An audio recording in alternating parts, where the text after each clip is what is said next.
बिस्मिल्लाहिर्रहमानिर्रहीम। अस्सलाम वालेकुम।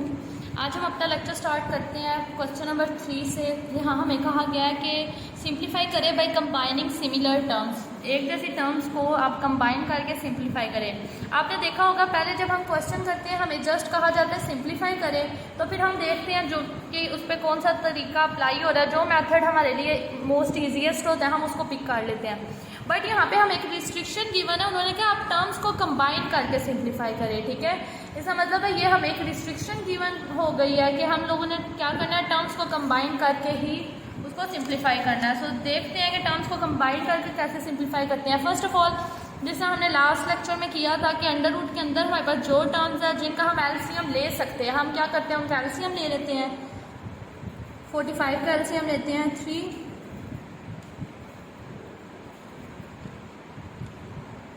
20 का एलसीएम ले लेते हैं 5 का। आपको पता है एलसीएम नहीं आएगा क्योंकि 5 पहले ही अपनी सिंपलेस्ट फॉर्म में है। ओके, अब हमने एलसीएम लिया, अब हम एलसीएम की जगह इन वैल्यूज को रिप्लेस कर देते हैं। अंडर रूट 45 का जब हमने एलसीएम लिया तो हमारे पास आया 3 multiply by 3 multiply by 5 minus 3 into 20 का एलसीएम लिया तो हमारे पास आया 2 multiply by 2 multiply by 5 plus 4 into 5।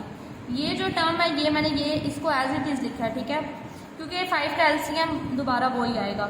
अच्छा, अब हमारे पास अंडर रूट है, अंडर रूट के बाहर हमारे पास कोई यहाँ पे नहीं गिवन, तो इसका मतलब है अंडर रूट की वैल्यू क्या होगी 1/2। तो हम लोग इसको ऐसे लिख सकते हैं 3 का स्क्वायर, ठीक है, इसका स्क्वायर बना ले ताकि उसको कैंसिल कर सके। मल्टीप्लाई बाय 5 माइनस 3 इंटू 2 का square multiply by 5 plus 4 into under root 5 as it is. ये हमारे पास जो वैल्यू है ये एज इट इज़।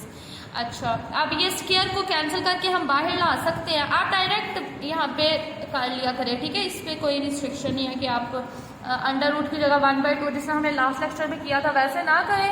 आप इसको डायरेक्ट इस तरह भी कर दें तो ये भी ठीक है। माइनस 3, ये 2 बाहर आ जाएगा, ठीक है, ये कैंसिल हो रहा है ना इधर, तो 2 under root 5 plus 4 under root 5। अच्छा, इसको थोड़ा सिंप्लीफाई कर लेते हैं। 3 अंडर रूट 5 माइनस इसको मल्टीप्लाई करें तो आएगा 6 under root 5 plus 4 under root 5। अच्छा, आप देख रहे हैं कि ये सारी जो टर्म्स है इनमें अंडर रूट 5 तो कॉमन आ रहा है। अंडर रूट 5 हम कॉमन लें तो हमारे पास क्या रह जाएगा 3 माइनस 6 प्लस 4। अच्छा, अंडर रूट 5 के साथ उसका कॉफिशिएंट 3 है वो कॉमन, इसी तरह इधर माइनस 6 है उसको कॉमन और 4 है वो।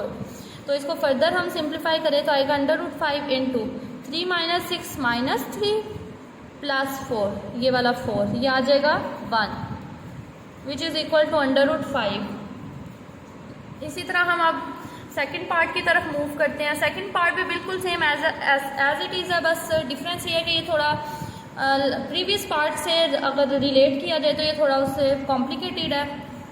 हम क्या करते हैं, हमारे पास जितनी भी अंडर रूट के अंदर वैल्यूज़ हैं उन सबका क्या ले लेते हैं, एलसीएम ले लेते हैं। सो इनका मैं एलसीएम लेती हूँ। अच्छा, ये साइड पे मैंने मेंशन कर दी एलसीएम, ठीक है। ये हमारे पास 4 टर्म्स थी तो 4 टर्म्स का हमने क्या ले लिया, एलसीएम। अब हम एलसीएम को सिंपली रिप्लेस करते हैं। आप क्या करें, 2 multiply by 2 multiply by 3 plus 5।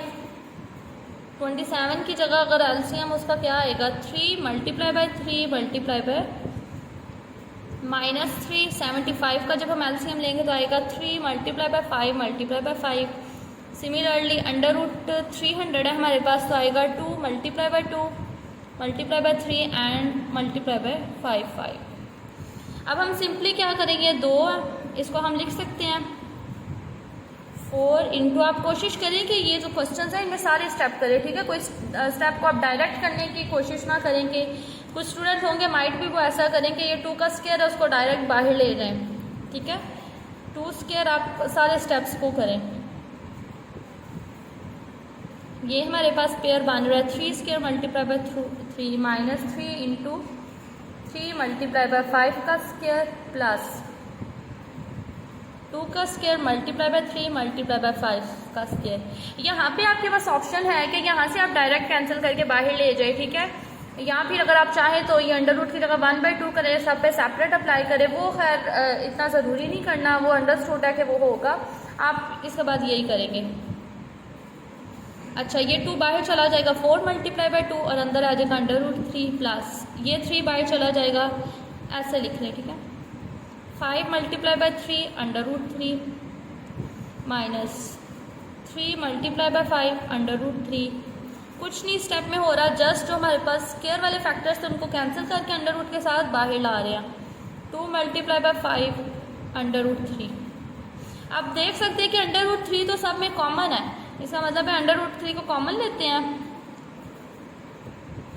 इनको मल्टीप्लाई करते हैं। 8 + 50 - 15 + 10। अच्छा, ये एक दफ़ा कोई टर्म प्लस में हो एक दफ़ा माइनस में, वो हमारे पास कैंसिल हो जाती है। 8 + 10 that is 18 under root 3। That is our required answer. अब हम चलते हैं पार्ट 3 की तरफ। अच्छा, आप देख रहे हैं यहाँ पे उन्होंने हमें कहा था कि सिमिलर टर्म्स को कंबाइन करें। ये जो हम कॉमन ले रहे हैं ना, इस बात का मतलब यही है कि जो एक जैसी टर्म्स है उनमें से जिसके अंदर एक जैसा फैक्टर आ रहा है उसको हम कॉमन ले रहे हैं, ठीक है। ओके, अब हमारे पास ये क्वेश्चन है, बहुत सिंपल क्वेश्चन है। सिंपली हमने क्या करना है कि ये जो अंडर रूट 3 का ना, इसको यहाँ दोनों के साथ क्या कर देंगे, हम मल्टीप्लाई करेंगे। Under root 3 × 2 under root 3 plus under root 3 × 3 under root 3, ठीक है। सिंपली ये वाली अंडर रूट 3 को अंदर 2 दफ़ा मल्टीप्लाई कर दें। अच्छा, अब हम क्या लिख सकते, अब हम इसको तो फिलहाल एज इट इज़ रहने दें। इस पे थोड़ी ये वाला फैक्टर भी एज इट इज़, इस पे थोड़ी वो हो रही है। अच्छा, ये देखें, जब अंडर रूट 3 को हमने क्या किया है,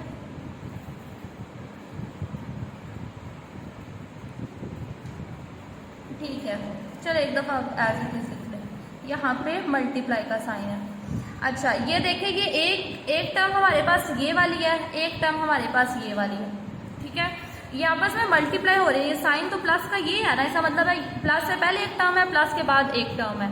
अब इस टर्म को अगर हम देखें, अंडर रूट 3 2 दफ़ा, जैसे अगर हमारे पास लिखा अंडर रूट 3 × अंडर रूट 3, तो वो होता है अंडर रूट 3 का स्क्वायर, क्योंकि 2 टाइम्स लिखा हुआ है ना, और ये स्क्वायर इससे कैंसिल और आंसर क्या आ जाएगा 3। इसी तरह यहाँ पे ये वाला 2 as it is into under root 3 हमारे पास क्या आंसर देगा 3 प्लस, इसी तरह ये वाला 3 एज इट इज ये वाला अंडर रूट 3, और इसको करें तो ये हमारे पास आंसर आएगा 3। 2 3 दा 6 + 3 3 दा 9 दैट इज 15।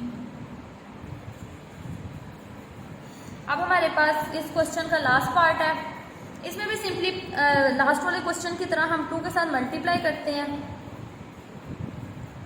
मल्टीप्लाई के लिए आप इस तरह कर लेंगे, वैसे इस तरह करेंगे ना तो वो थोड़ा कंफ्यूज हो जाएंगे, तो आप डायरेक्ट इस तरह ब्रेसेस लगा दें। 2 को एक दफ़ा इससे मल्टीप्लाई, -2 को एक दफ़ा इससे, 2 6 दा 12 अंडर रूट 5 माइनस 2 3 दा 6 अंडर रूट 5। अब हमारा वेरी नेक्स्ट स्टेप क्या होगा कि हम कॉमन ले लें 5 को।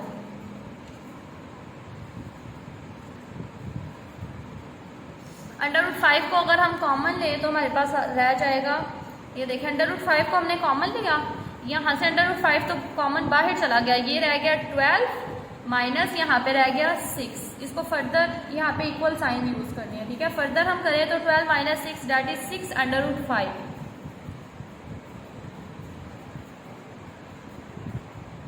एक्सरसाइज 4.3 का लास्ट क्वेश्चन है, क्वेश्चन नंबर 4। यहाँ पे जस्ट हमें कहा गया सिंप्लीफाई करें, तो अब हम देखेंगे जिस तरह से भी सिंप्लीफाई होगा हम उसको कर दिया करेंगे। अच्छा, ये देखिए, अब दरमियान में कोई साइन नहीं नज़र आ रहा है, इसका मतलब है ये आपस में क्या हो रहे हैं, मल्टीप्लाई हो रहे हैं। सो हम क्या करते हैं, एक दफ़ा इस फैक्टर को इसके साथ मल्टीप्लाई करते हैं। इसको मैं पूरा डिटेल में करती हूँ, फिर आगे अगर आपकी ग्रिप हो जाए तो आप थोड़ा डायरेक्ट भी कर दें तो कोई फ़र्क नहीं है। Plus under root 3। अब देखिए ये स्टेप कैसे किया मैंने, पहले ये वाला 3 लिखा है, ठीक है, फिर इस 3 को मल्टीप्लाई कर दिया, इस सारे के साथ ये लिख दिया, फिर प्लस अंडर रूट 3 लिखा और ये सारा फैक्टर लिख दिया। ये इसलिए लिखा ताकि आप अगर डायरेक्ट में मल्टीप्लाई करें तो मार्क्स कटिंग नहीं होगी, ठीक है। डायरेक्ट भी आप कर सकते हैं, लेकिन अगर आपकी क्वेश्चंस पे ग्रिप नहीं है और आपको लगता है आपकी मिस्टेक्स हो सकती हैं, चांसेस हैं, तो आप इस तरह करें। अब हम इसको लिख सकते हैं, अब सिंपली अंदर मल्टीप्लाई कर दे, 3 3 का 9 माइनस इसके साथ मल्टीप्लाई होगा तो 3 अंडर रूट 3, ठीक है। ये वाला जो 3 है ये अंडर रूट के अंदर जाके मल्टीप्लाई नहीं होगा, अंडर रूट एक डिफरेंट वैल्यू है, ये एक डिफरेंट वैल्यू है, तो ये साथ आ जाएगा, प्लस इसको मल्टीप्लाई करेंगे तो ये हमारे पास आएगा अंडर रूट 3 इंटू 3, तो इसको हम लिख सकते हैं ना 3 अंडर रूट 3, क्योंकि हमने जितने भी क्वेश्चंस किए हैं हम देखते हैं कि जो भी हमारे पास नंबर आता है वो पहले लिखते हैं, फिर ये अंडर रूट वाली वैल्यू लिखते हैं, ठीक है। तो सो हम यहाँ पे इसको एज इट इस तरह लिखते हैं 3 अंडर रूट 3 माइनस, अब अंडर रूट 3 और अंडर रूट 3 अभी हमने लास्ट क्वेश्चन में डिस्कस किया, ये हमारे पास हो जाएगा अंडर रूट 3 का स्क्वायर। देखिए ये टर्म और ये टर्म सेम है ना, यहाँ पे प्लस है इसके साथ माइनस है, ये तो हो गई कैंसिल, 9 माइनस 3, ठीक है, ये स्क्वायर कैंसिल हो गया 3 which is equal to 6। Next question अगर हम देखें, ये हमारे पास लिखा हुआ है under root 5 plus under root 3 का स्क्वायर। इसका मतलब है इसको हम लिख सकते हैं क्या, under root 5 plus under root 3 into under root 5 plus under root 3।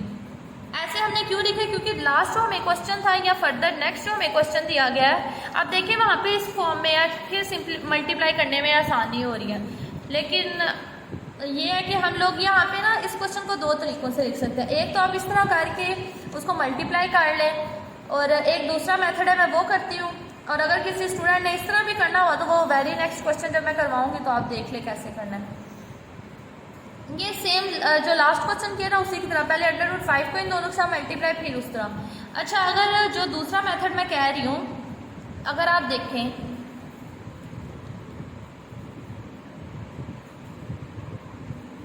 ठीक है, ये फर्स्ट मेथड होगा।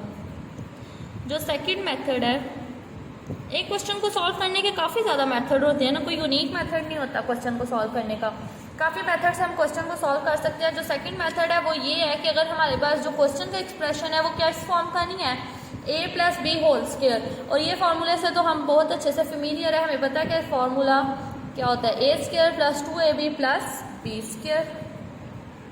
तो इसका मतलब है हम ये वाला फार्मूला यूज़ करते हैं। आप अपनी आसानी के लिए यहाँ पे लिख लें कि a की वैल्यू जो हमें क्वेश्चन गिवन है उसमें a की वैल्यू अंडर रूट 5 और b की वैल्यू हमारे पास है अंडर रूट 3। ये अगर आप लिखते हैं ना तो आपका क्वेश्चन जो है वो इतना टाइम कंज्यूम नहीं करेगा, आप जल्दी जल्दी क्वेश्चन को सॉल्व कर लेंगे। वरना हर दफ़ा आपको ये करने, यहाँ पे वैल्यूज रिप्लेस करने की दफ़ा आप पहले देखेंगे a क्या बन रहा है, b क्या बन रहा है, उसको कंपेयर करके देखेंगे। तो इसलिए आप ये लिख ले तो वेल एंड गुड, टाइम आपका थोड़ा सेव हो जाएगा। अच्छा, ये हमारे पास फॉर्म लिखे हुए, हमने इस फॉर्म में जाना है, तो ये हमें कहते हैं a जो भी है ना, आप उसका स्क्वायर ले लें, अंडर रूट 5 का स्क्वायर प्लस 2, a की वैल्यू रखें अंडर रूट 5, b की वैल्यू रखें अंडर रूट 3 प्लस b का स्क्वायर अंडर रूट 3 का स्क्वायर। अब स्क्वायर हमारे पास कैंसिल होंगे, ये होगा 5 प्लस 2। अच्छा, ये अंडर रूट 5 अंडर रूट 5, पहले इसको एज इट इज़ लिख लें, फिर नेक्स्ट स्टेप में हम इसको करते हैं। अच्छा, ये तो हमारे पास ऐड हो जाएगा 8 प्लस 2। अब जब अंडर रूट है ना तो हम अंडर रूट में वैल्यूज़ को एक अंडर रूट के नीचे लिख सकते हैं, ठीक है, 8 प्लस 2 इंटू 15। अब फर्दर अगर आप यहाँ तक छोड़ देते हैं तो भी ठीक है, लेकिन यहाँ पे 2 कॉमन आ रहा है ना, तो हम ऐसा करते हैं, यहाँ से क्या करते हैं, 2 को कॉमन ले लेते हैं, 4 प्लस अंडर रूट 15। दोनों तरह से क्वेश्चन बिल्कुल ठीक है। अच्छा, अब हम ये जो क्वेश्चन करने लगे हैं ना, ये एक्सप्रेशन और जो हमने फर्स्ट क्वेश्चन किया है ये, इनका एक्सप्रेशन सेम है। ये मैंने आपको कोई और मेथड से करवाया है, और अब ये वाला जो है ये मैं आपको किसी और मेथड से करवाती हूँ। जो आपको मेथड इजी लगेगा वो पिक करके अपने क्वेश्चंस को उसी मेथड से सॉल्व कर लेना। अच्छा, ये मेथड अगर देखा जाए, अगर आप थोड़ा देखें, ये हमारे पास लिखा हुआ है a plus B a minus B, ऐसे ही लिखा हुआ है ना, सेम टर्म्स लिखी हुई है, और एक दफ़ा उनके दरमियान प्लस आ रहा है, एक दफ़ा उनके दरमियान माइनस आ रहा है। इसका मतलब है इसकी जगह हम लिख सकते हैं a square minus B square. यह अपनी अपनी आसानी के लिए आप लिख लें, here a is equal to under root 5 and b is equal to under root 3। तो a का स्क्वायर लेते हैं, अंडर रूट 5 का स्क्वायर माइनस b का स्क्वायर अंडर रूट 3 का स्क्वायर। ये स्क्वायर हमारे पास कैंसिल हो गया, हमारे पास आ गया 5 minus 3 which is equal to 2। ये मेथड वैसे ज़्यादा सिंपल है, ठीक है, लेकिन ये है कि आपको वो तरीका भी आना चाहिए। आगे वाले क्वेश्चंस में तो हमने वही अप्लाई करना है ना। तो जो आपको इजी लगे आप उसको पिक कर लें। अब अगर इसको देखा जाए, ये भी हमारे पास लिखा हुआ है a plus B into A minus B which is equal to A square minus B square. तो इसको हम यहाँ पे a की वैल्यू अगर देखें तो वो है हमारे पास √2 और b की वैल्यू है हमारे पास 1/√3। अच्छा, अब हमने क्या करना है, a का स्केयर लेना है √2 का स्केयर माइनस 1/√3 का स्केयर। ये हमारे पास कैंसिल हो जाएगा, ये भी कैंसिल, हमारे पास रह गया 2 माइनस 1/3। अब हम अगर एलसीएम ले लें तो हमारे पास आएगा 3, 6 minus 1 which is equal to 5/√3। LCM कैसे लिया, इसके नीचे 1 है ना, तो 3 और 1 का जब हम एलसीएम लेंगे तो आ जाएगा 3। अब 1 के टेबल में 3 कब आता है, 1 3 था तो इसको 3 से मल्टीप्लाई कर दें। 3 के टेबल में 3 कब आता है, 3 1 था तो इसको 1 से मल्टीप्लाई करें। 2 3 दा 6 माइनस 1 1 दा 1, 6 minus 1 5/3 and this is our required answer. आज के लेक्चर का हमारा लास्ट क्वेश्चन है, ये इंपॉर्टेंट क्वेश्चन है, देखते हैं हम कैसे इसको करते हैं। आप इस एक्सप्रेशन को नोट करें, हमारे पास लिखा हुआ है a plus B A minus B, तो हम इसको लिख सकते हैं a square minus B square, बिल्कुल हम इसको लिख सकते हैं। और ये जो है इसको भी एज इट इज़ आप फिलहाल रहने दें, X square plus Y square. अच्छा, ये भी कैंसिल, ये भी कैंसिल, ये हमारे पास आ गया एक्स माइनस वाई, और ये एक्सप्रेशन को लिख दें X plus Y, X square plus Y square. ठीक है, इस स्टेप में आपने कंफ्यूज नहीं होना, सिंपली मैंने ये वाला फार्मूला यूज़ किया है, a minus B A plus B is equal to A square minus B square. Here a is equal to √x and b is equal to √y। अब अगर हम दोबारा देखें, ये हमारे पास लिखा हुआ है a माइनस बी, ये लिखा हुआ है a प्लस बी, तो हम इसको लिख सकते हैं a का स्केयर माइनस b का स्केयर, और ये वाला एक्सप्रेशन एज इट इज। ठीक है, इसको अगर बेसिस को ओपन करें तो ये X square minus Y square, X square plus Y square.